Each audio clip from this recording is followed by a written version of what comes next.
ဒီအောက်ကနေတက်လာတယ်နော်ဒီကိုရောက်တယ်နော်ပြီးရင်ဒီကိုရောက်တယ်အခု market ကဒီမှာအပေါ်မှာ high ရှိတယ်အောက်မှာ low ရှိတယ်ဒါက resistance မဟုတ်သေးဘူးနော်ဒါလေ support မဟုတ်သေးဘူးဟုတ်တယ်နော် high နဲ့ low ဒီလောက်ပဲရှိသေးတယ်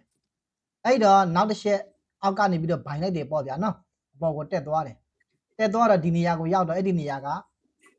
ဆေးလာလေးကြောင်းပြန်ပြီးတော့ဆင်းလာတဲ့အခါမှာဒီနေရာဒီဘာအနေနဲ့လောက်လောက်လဲ resistance အနေနဲ့လောက်လောက်ပြီဆိုတော့ t-shirt နှစ်ချက်ဆိုရင် resistance လို့သုံးလို့ရပြီအောက်ကိုဆင်းလာတယ်နောက်တစ်ချက်နော်ဆိုတော့အောက်မှာ low point ကိုရောက်တယ် low point ကိုရောက်တဲ့အခါမှာဒီ low point ကဘိုင်တဲ့သူတွေကရှိတာဖြစ်တဲ့အတွက်ကြောင့်မလို့အပေါ်ကိုတက်သွားတဲ့အခါမှာဒီ low point ကိုလည်း support လို့သုံးလို့ရပြီနော် t-shirt နှစ်ချက်ရှိမှ support resistance လို့သုံးတာ t-shirt တစ်ချက်ဆိုရင် high point နဲ့ low point ရိုးရိုးလေးပဲသုံးတယ်နော်အဲ့တော့နောက်တစ်ချက်ထိတယ်ဆိုလို့ရှိရင်အပေါ်မှာ t-shirt က3ချက်ဒါဆိုရင် surround resistance လို့သုံးတယ်အားကောင်းလာတယ်နော်အားကောင်းလာတယ်ပြီးအောက်ကိုလေ3ချက်ထိတယ်ဆိုလို့ရှိရင် surround support လို့သုံးတယ်အပေါ်ကို4ချက်ထိတယ် key resistance လို့သုံးတယ်အောက်ကိုလေ4ချက်ထိတယ် key support လို့သုံးတယ်အဲ့တော့ပထမတစ်ချက်က low သို့မဟုတ် high နှစ်ချက်ထိရင် surround support သို့မဟုတ် resistance 3ချက်ထိရင် surround resistance သို့မဟုတ် surround support 4ချက်ထိရင် key support သို့မဟုတ် key resistance ဒါဆို5ချက်ထိရင် micro ဖြစ်တယ် micro အဲ့တော့ဒီနားလေးမှာကျွန်တော်တို့စဉ်းစားစရာလေးတစ်ခုပေါ်လာပြီတစ်ချက်ကတာမန် low လို့ခေါ်တယ်နှစ်ချက်က resistance လို့ခေါ်တယ်သုံးချက်က surround ၄ချက်က key တဖြည်းဖြည်းနဲ့ခိုင်မာလာတယ်ဆိုတော့အတုံးနှုံးလေးတွေကိုသုံးလာတယ်ဟုတ်ဒါဆို9ချက်မြောက်မှာဘာကြောင့်သူ့ထက်ခိုင်တဲ့စကလုံးကိုမသုံးပေးနဲ့ micro ဖြစ်သွားတယ်ဟုတ်တယ်နော်ဒါကိုနားလေလားပုံမှန်အတိုင်းဆိုလို့ရှိရင်သူ့ကိုပိုခိုင်တဲ့နေရာလို့သတ်မှတ်ရမှာလေဟုတ်တယ်နော်ဒါဆိုအဲ့ဒီ theory နဲ့သွားကြည့်မယ်ဒါဆို6ချက်ပိုခိုင်တယ်ဟုတ်တယ်နော်အောက်ကိုလေး6ချက်ပိုခိုင်တယ်9ချက်ပိုခိုင်တယ်အောက်ကိုလေး9ချက်ပိုခိုင်တယ်ဆိုရင် market ဒီတစ်သေးလုံးဒီထက်မှပဲနေရတော့မယ်ထွက်လို့မရတော့ဟုတ်တယ်နော်ဒါဆိုအဲ့ဒီ theory နဲ့အလုပ်လုပ်လို့မရဘူးနော်ဒါကြောင့်မလို့9ချက်ကို micro လို့သတ်မှတ်တဲ့ crowd psychology အယူဆတစ်ခုထွက်လာသူတို့9ချက်ကပျော့ညံ့သွားပြီဆိုတာကိုဘယ်ရှုထောင့်ကနေပြီးတော့သတ်မှတ်ထားတယ်လဲဆိုလို့ရှိရင်ဒါ high နော်ဒုတိယတစ်ချက်ကဘာလို့ဖို့ကြိုးစားလဲဖောက်ဖို့ကြိုးစားတယ်ဖောက်ဖို့ကြိုးစားမဖောက်နိုင်ဘူး3ချက်မြောက်ကလည်းဖောက်ဖို့ကြိုးစားတယ်မဖောက်နိုင်ဘူး4ချက်မြောက်ကလည်းဖောက်ဖို့ကြိုးစားတယ်မဖောက်နိုင်ဘူးဒါဆိုခဏခဏဖောက်ဖို့ကြိုးစားလာတဲ့ resistance တစ်ခုတည်အကျဉ်းကြီးများလာတဲ့အခါမှာဖောက်တဲ့နိုင်ရှိတယ်ဆိုတော့ theory ဘက်ကနေသွားတာနော်ထိချက်များလေခိုင်လေဆိုတဲ့ theory နဲ့သွားတာမဟုတ်ဘူးဟုတ်တယ်နော်ဖောက်တဲ့ဖို့ကျိုးခဏခဏကြိုးစားနေတဲ့ဖောက်တဲ့ဖို့ area တစ်ခုတည်အကျဉ်းပေါင်းများလာတဲ့အခါမှာဖောက်တဲ့သွားနိုင်ရှိတယ်ဆိုတာကို9ချက်လို့သတ်မှတ်ထားတယ်နော်ဒါပေမဲ့အတိအကျတော့မဟုတ်ဘူး forex market မှာနော် theory ကအတိအကျကြီးထွက်တာတော့မရှိဘူးသိလားအဲဆို तू က probability နဲ့သွားတာလीနော် probability နဲ့သွားတာ तू ကဘယ်လိုပြောမလဲ gain တွေလို့ program ဆွဲပြီးတော့ထုတ်ထားတဲ့ဟာမှမဟုတ်တာဟုတ်တယ်မလားဒီတိုင်းလေးပဲလွတ်လွတ်လပ်ပေါ်ထွက်ရတဲ့သူဝင်ထွက်နေတဲ့ market ဆိုတာလေအဲ့လိုမျိုးတိတက်လုံးဝယတိပြတ်1တရားရခဏမှန်ကန်တဲ့ theory ဆိုတာတော့သူ့မှာမရှိဘူးအဲ့ခါကျတော့9ချက်တစ်ခါတလေ6ချက်ဖြစ်သွားတတ်တယ်နော်6ချက်မှဖောက်တာမျိုးရှိတယ်အဲ့တော့9ချက်များဆိုလို့ရှိရင် micro အဓိပ္ပာယ်ကဖောက်နိုင်ရှိသွားပြီအဲ့တော့ဆေလာနဲ့ဘိုင်ယာကလည်းဒီ theory ကိုနားလိုက်တဲ့အခါမှာပထမတစ်ချက်က high နော်ဒါသူတို့သဘောပေါက်တယ်အဲ့တော့ဒုတိယတစ်ချက်က resistance ဖြစ်သွားပြီဒါဆိုလို့ရှိရင်သူ resistance ဖြစ်သွားပြီဆိုတော့ resistance ဆိုလို့ရှိရင်ရောင်းတဲ့သူတွေကပို့ပြီးတော့တက်တိကောင်းတယ်နော် surround resistance ဖြစ်လာတဲ့အခါမှာဆိုလို့ရှိရင်သူတို့ကပို့ပြီးလို့တက်တိကောင်းတယ်ဘာကြောင့်လဲဆိုဆေလာတွေကဒီနေရာကိုယုံကြည်အားကိုးလာတယ်နော်အဲ့တော့၄ချက်မြောက်ဆိုလို့ရှိရင် key resistance ဆိုပြီးတော့သူတို့ကပို့ပြီးတော့ယုံကြည်အားကိုးလာတယ်၅ချက်မြောက်ဆိုလို့ရှိရင်သူတို့ကတိတ်ပြီးတော့မယုံတော့ဘူးနော်ဒီ၅ချက်မြောက်ကဖောက်နိုင်ရှိတယ်ဆိုတော့သူတို့မှာ theory ရှိတယ်လေဟုတ်တယ်နော်အဲ့ဒါကြောင့်မလို့၅ချက်မြောက်ကို micro လို့သုံးတာ အဲ့တော့ဒီ support နဲ့ resistance ဆွဲတဲ့ရည်ချက်ကနှစ်ခုရှိတယ်နော်နှစ်ခုရှိတယ်ပထမတစ်ခုက support ကိုဖောက်တက်သွားမလား or resistance နော် resistance ကို break out ဖောက်မလားဒါမှမဟုတ် resistance ကနေပြန်ပြီးတော့အောက်ကိုရောင်းချမလားဆိုတဲ့ရည်ချက်နှစ်ခုနဲ့ဒီ support resistance ကလောက်တာပထမတစ်ခုကဖောက်တက်သွားလားစောင့်ကြည့်တယ်ဒုတိယတစ်ခုကဖောက်မတက်နိုင်ဘူးလားစောင့်ကြည့်တယ်အဲ့တော့ resistance တို့ support တို့ကိုရောက်နေတဲ့ကာလဒီကျွန်တော်အမြဲတမ်းသုံးတယ်စပွေးပေါ်မှာလင်းနေတဲ့အကျွေစည်းကာလခေါင်းလေးကျနိုင်တယ်လို့ပန်းလေးကျနိုင်တယ်ဒါနော်အဲ့တော့ market က support သို့မဟုတ် resistance ကိုရောက်နေတဲ့ကာလတစ်ခုမှာဘာ candlestick confirmation မှာမပေးသေးဘူးဆိုရင်အရေးစွန့်ပြီးတော့လိုက်ဘိုင်တာတို့လိုက်ရောင်းတာတို့မလုပ်နဲ့နော် तू ကဒါမျိုးပေါ့ဒီနေရာဆိုလို့ရှိရင်အခု support ကိုရောက်နေတော့နော်ဒါ9ချက်6ချက်ဆိုတာခဏမေးထားလိုက်အောင် support ကိုရောက်နေလို့ပဲသဘောထားလိုက်နော်ကိုရောက်နေတယ်အပေါ်ပြန်တက်မှုရောပြပြီလားမပြသေးဘူးပြတယ် အောက်ကိုဖောက်ဆင်းမယ်ဆိုလို့ရောပြပြီလား ပြတယ် မပြသေးဘူးဒါဆိုဒီအနေထားကနှစ်ခုစလုံးမဖြစ်နိုင်ဘူးလား probability ကအဲ့ဒီနှစ်ခုစလုံးဖြစ်နိုင်တဲ့ဟာကိုကဘိုင်းတော်၎င်းဆေးတော်၎င်းနော် trade တစ်ကြောင်းဝင်လိုက်မယ်ဆိုအဲ့ဒီ trade က fighter နဲ့မတူဘဲနဲ့ကန်ဆန်းပြီးတော့ဖြီထိုးတာနဲ့မတူသွားဘူးလားနော်ကန်ဆန်းပြီးရှေးထိုးတာနဲ့မတူသွားဘူးလားတူသွားပြီလေအဲ့တော့အကိုတို့က fighter လိုက်ကနှစ်ခုရှိတယ်လေနော် gambling fighter နဲ့ business fighter အဲ့တော့အကိုတို့က business fighter လိုက်ကိုရှာအောင်ပါလေနော်အဲ့တော့ business လောက်တယ်ဆိုတာကအရှက်အလဲ theory နဲ့လောက်တာနော် gambling မှာဘာမှမလိုဘူးဟုတ်တယ်မလား clock ဆိုပြီးတော့ကောက်ထိုးလိုက်လို့ရပြီလေ gambling မှာ theory မလိုဘူးဟုတ်တယ်မလား business မှာ theory လို့အဲ့ဒါ theory အရှက်ရှာကြကြနဲ့အလောလောမှာဖြစ်တယ်နော်အဲ့ဒါလေးကိုအရင်ဆုံးရှင်းပြတာ okay ဆိုတော့ support resistance ဆိုတဲ့ရည်ချက်ကတော့အဲ့ဒီနှစ်ခုပဲเนาะ trend line တွေဆွဲတဲ့ရည်ချက်ကလည်းအဲ့ဒီနှစ်ခုပဲဒါဆိုတော့အကိုတို့ market ကိုသွားရအောင်ဆိုတော့အခုဒီ market ကဒီမှာဆိုလို့ရှိရင်ဒါအကိုတို့ support ပေါ့လေเนาะ okay support ဒါကအနိုင်ဆုံး swing low เนาะဒါကအမြင့်ဆုံး swing high เนาะအဲ့တော့ဒီကောင်ကလည်းဒီနားတင်မဟုတ်ဘူးဒီဘက်မှာပါရှိတယ်ဒီမှာတွေ့လားဟုတ်ဒီကနေလာတာเนาะ surround resistance 3ချက်ထိထားလေမြင်ခဲ့လားဟုတ်အဲ့တော့အမြင့်ဆုံးကအမှအနိုင်ဆုံးကဒီမှာဆိုတော့အကိုတို့ support resistance ဆွဲတဲ့အခါမှာဒီအောက်တွေကိုသွားဆွဲစရာမလိုဘူးเนาะအဝေးဘာမှဆိုင်သေးဘူးเนาะသူတို့နဲ့ကိုနဲ့အလောလောဝဖို့ကအဝေးကြံသေးတယ်အဲ့တော့အကိုတို့ကဒီ area မှာပဲဆွဲရမှာเนาะအဲ့တော့ swing low နဲ့ swing high တခုကိုတတ်မှတ်လိုက်တယ်တနည်းအားဖြင့်ဒါကတော့ support ဖြစ်ပြီเนาะဒါလေး resistance ပဲဒါလေး surround resistance ဒါကလေး support အဲ့တော့ဒီ swing တခုရဲ့အပေါ်က resistance နဲ့ swing တခုရဲ့အောက်က support ကိုဆွဲထားလိုက်တဲ့အခါမှာအကိုတို့ဒီ area မှာပဲဆွဲရတော့မယ်เนาะဒါဆိုအနီးဆက်ဆုံးဒီမှာတခုဆွဲမယ်ဒီနေရာလေးမှာအကိုတခုရှင်းပြအောင်မယ်เนาะ support resistance ဆွဲတဲ့အခါမှာဒီမြင်းနဲ့လေးဆွဲတယ်လို့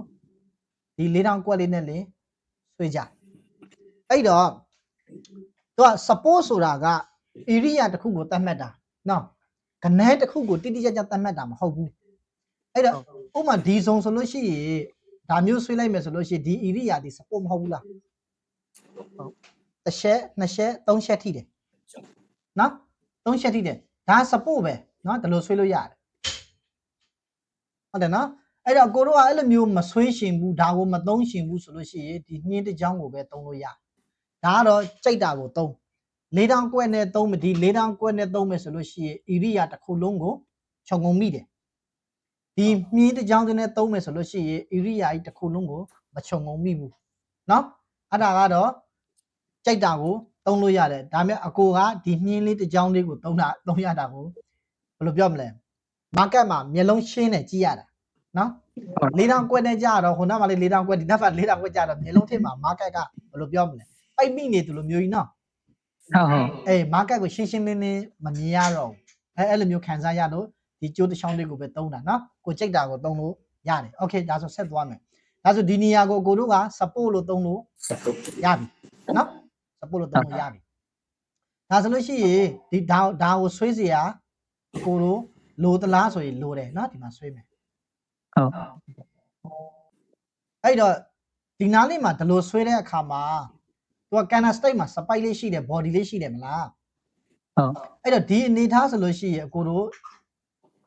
ဒါ body လေးတွေကညီးနေတယ်တွေ့လားနော် ဟုတ်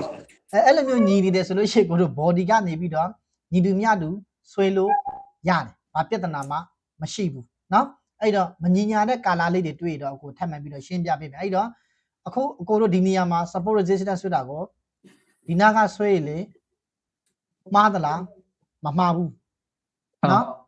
မှန်လားမှန်တယ်အဲ့တော့ဒီနာလေးကဆွဲရရောမှန်သလားမှန်တယ်မှားလားမမှားဘူးပြောချင်တာဒီ area တစ်ခုလုံးကမှန်တယ်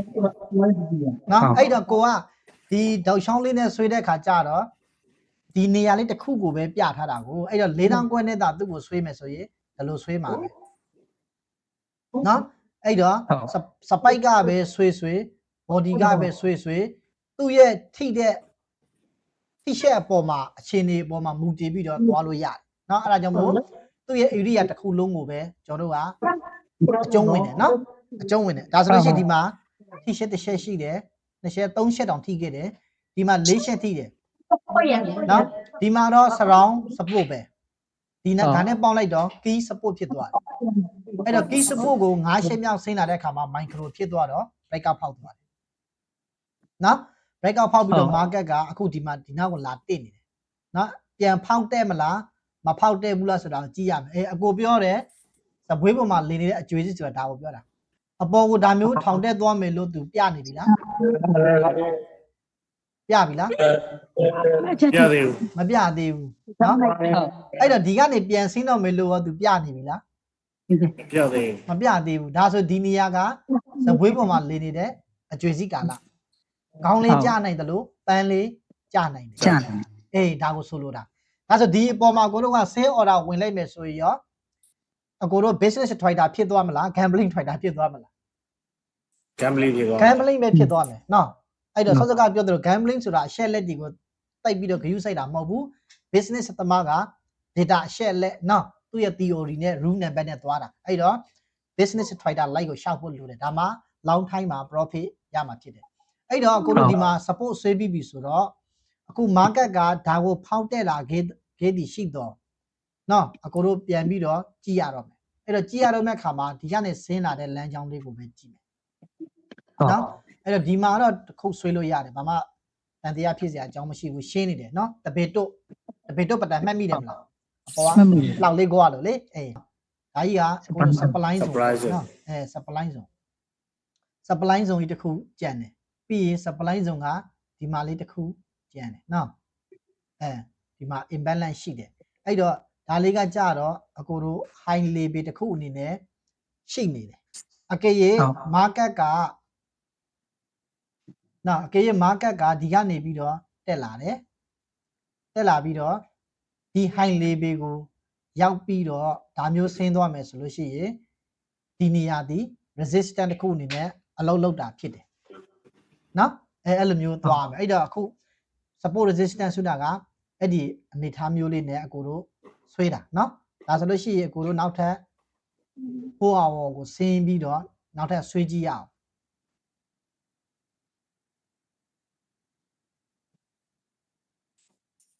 ဒီမှာ trend line လေးတစ်ခုရမလားမသိဘူး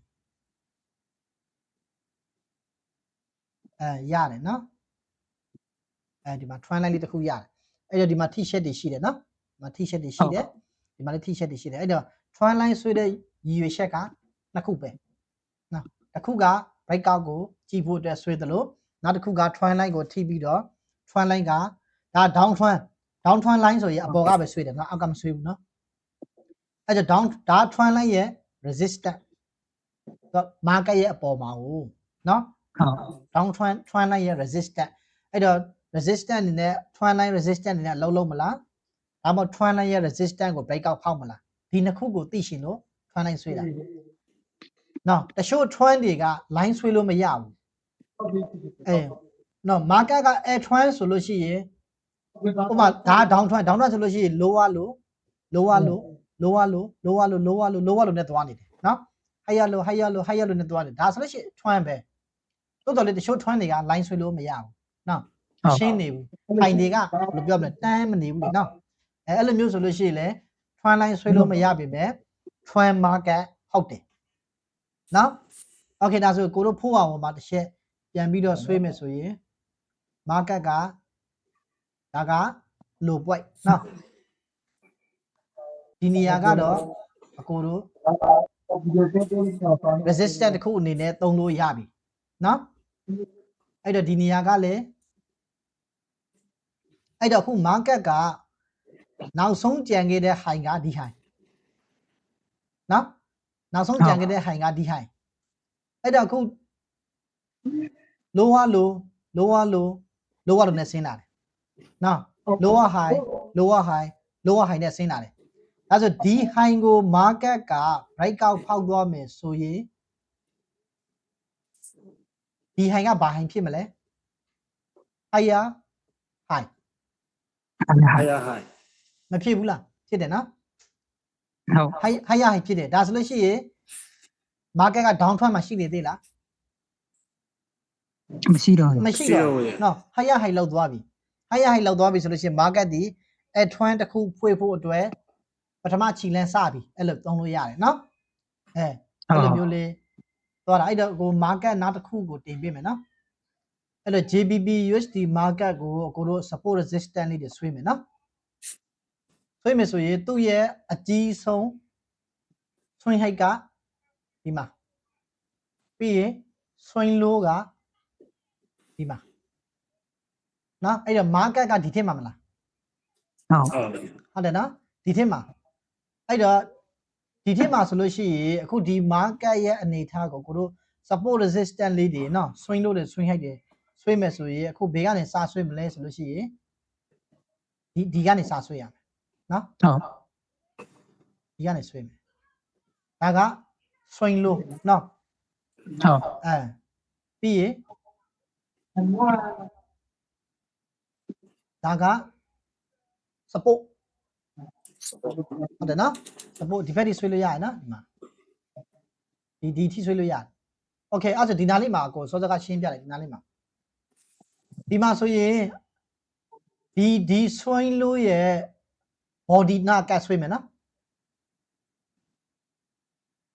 ဒါဆိုဒီဘက်မှာ body ကိုတက်နှင်းသွားပြီ ဟုတ် နော်တက်နှင်းသွားပြီအဲ့ဒါဆိုလို့ရှိရင်ဒီနေရာကမဆွဲသင့်ဘူးဒီဂျားတွေကနေဆွဲမယ်ဆိုရင်အားလုံးလွတ်တယ်မလား ဟုတ် ဘေလိုရဲ့ body ကိုမှတက်မနှင်းဘူးနော်ဒါဆိုရင်ဒီနေရာလေးကတော်တော်လေးကိုမှန်ကန်တဲ့နေရာတဘာဝလေးကြားတယ်နော် ဟုတ် ဒါဆိုနောက်ထပ်တစ်နေရာကဒီမှာ swing low ဟုတ်တယ်နော်ဒါဆိုဒီနားလေးမှာကိုတို့ကြည့်ရမယ်ဒီနားလေးမှာလေဒီမှာ high ရှိတယ်မလား ဟုတ် ဒီမှာ high ရှိတယ်ဒီမှာလဲ low တစ်ခုအနေနဲ့ဆင်းလာခဲ့တယ်နော်ဒါဆိုရင်အဲ့ဒီနေရာမှာကိုတို့ဘယ်လိုသုံးလို့ရတယ်ဒါဆိုဒီကောင်က support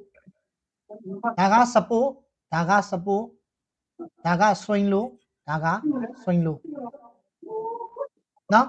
ဒါ support လို့မသုံးသေးဘူးဒီ jaw line တွေကနော် ဟုတ် swing low မှာဆွဲထားတဲ့ဟာဒါတွေအဲ့တော့အခု market ကဒီမှာလေ high နေရှိခဲ့တယ်မလား ဟုတ် နော်